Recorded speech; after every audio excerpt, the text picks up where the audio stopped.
Well, hello, Chattanooga. So good to be with you this morning here on Footnotes.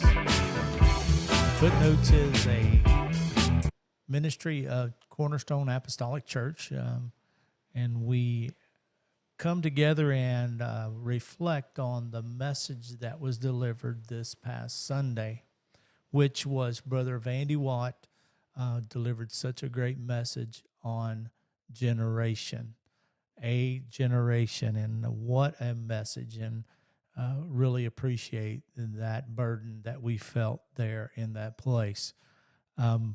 Want to invite you to go to all of our social platforms, Facebook, Instagram, YouTube. We're on all of those, so feel free to do so. And if you want to look us up online, it's cachattanooga.org. So if you want to know more about us, feel free to do so. Thank you for your support as well. Cornerstone Apostolic cannot do this without those of you that help support us. Want to dive right into our a little bit about our sermon, our message that was delivered on Sunday, and that was dealing with generations. I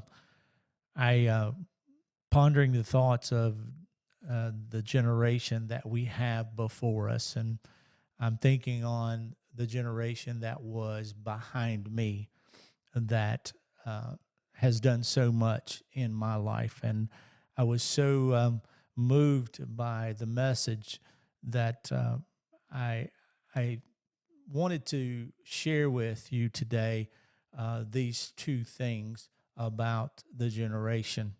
One of the things that I find that a generation does is, one, they give you wisdom and they give you the knowledge of where they have been.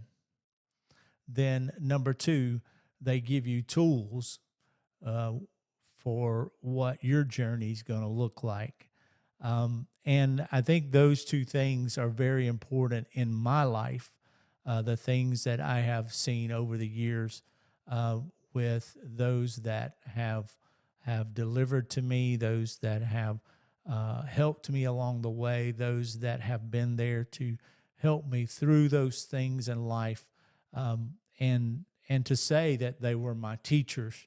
You can have good influences and you can have bad influences, but both, whether it's good or bad, are giving you those things, whether it be knowledge of what you're doing or whether it be tools for what you're going to use to do whatever you're doing.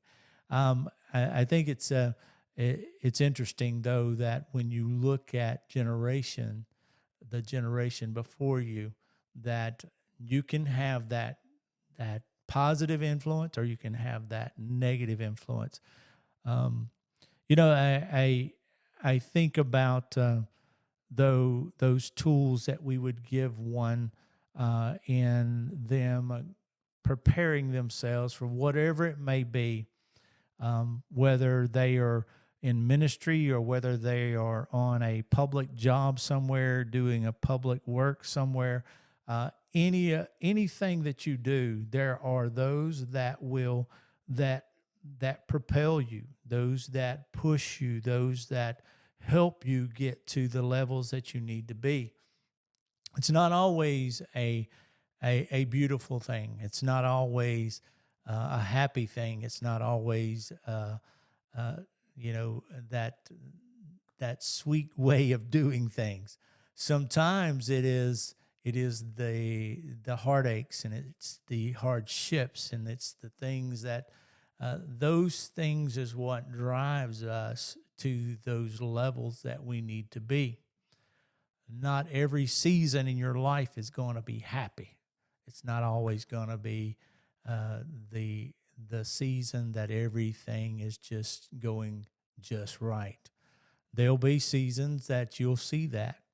But it is generations that teach us these things. It is that gives us the tools. I was thinking about this. My daughter, her and her husband, they work in a church in another state, and periodically they will, well, a lot. They send us pictures, because if they don't send them, we demand them. But they'll send pictures of our two grandchildren that are not living around where we can see them all the time, and so they will send us pictures, and my heart just gets overwhelmed sometimes by watching little video clips or some of these pictures that my daughter would send. I've got a little granddaughter that she sings. Oh, she is definitely gonna be a singer. She's on the platform. She's got her little microphone with no cord on it. It's just it's a dead mic, but she's just a singing away.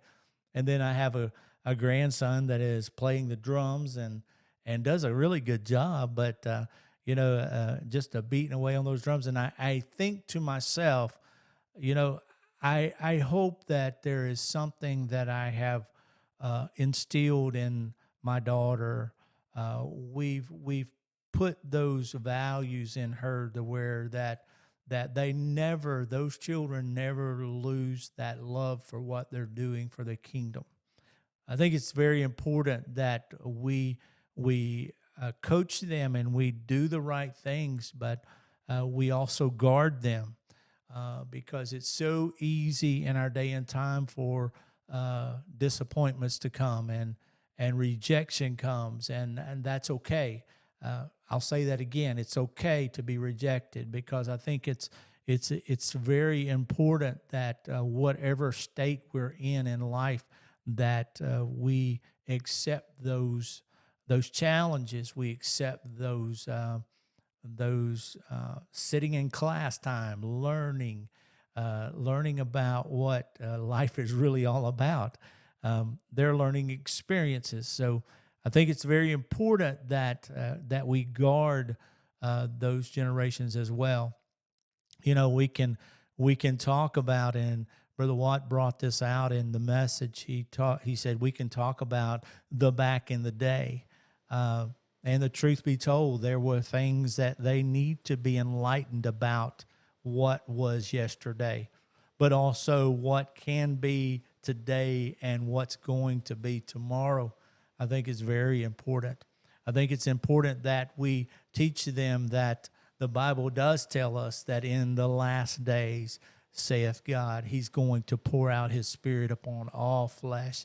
And that there is coming a revival that is going to turn the world upside down. I think those are those things that we encourage that next generation to understand. We give them the knowledge, we give them the tools, and those things we give them. But there are things about this whole dynamic that will change. It will. It has changed. For me, life has changed a lot, and I'll be the first to admit that. But that's not saying that it's wrong. That's not saying that it's a bad thing. As a matter of fact, I think it's good for change to come.